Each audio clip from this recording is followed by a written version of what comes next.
Le karma est la grande loi de causalité qui préside aux naissances. Le karma est un terme sanskrit qui signifie action. Toute action dérive de causes antérieures, et chaque effet devient à son tour la cause d'effets à venir.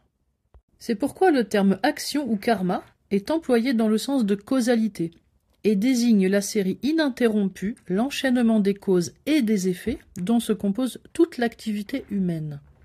Aucune existence n'est isolée.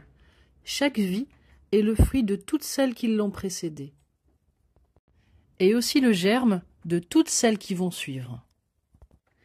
Chaque événement est lié aux causes précédentes et aux effets subséquents. Pensées, actions, circonstances procèdent du passé et influent sur l'avenir.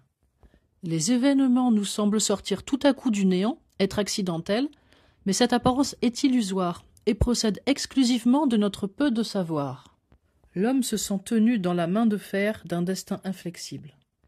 Mais en comprenant et en manipulant les causes, on peut en prédire les effets. Ainsi, la rigidité de la nature, qui paraissait d'abord devoir paralyser l'action de l'homme, peut être employée par lui à produire des résultats infiniment variés.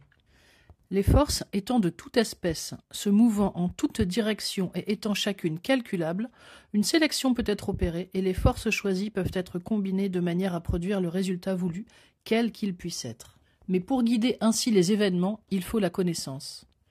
Si l'homme peut devenir maître de sa destinée, c'est uniquement parce que cette destinée gît dans un domaine des lois où l'intelligence peut édifier une science de l'âme, et mettre entre les mains de l'homme le pouvoir de régir son avenir, de déterminer également son caractère futur et ses circonstances futures. Le karma, c'est donc la loi de causalité, la loi de cause et d'effet. Ce que l'homme aura semé, il le récoltera.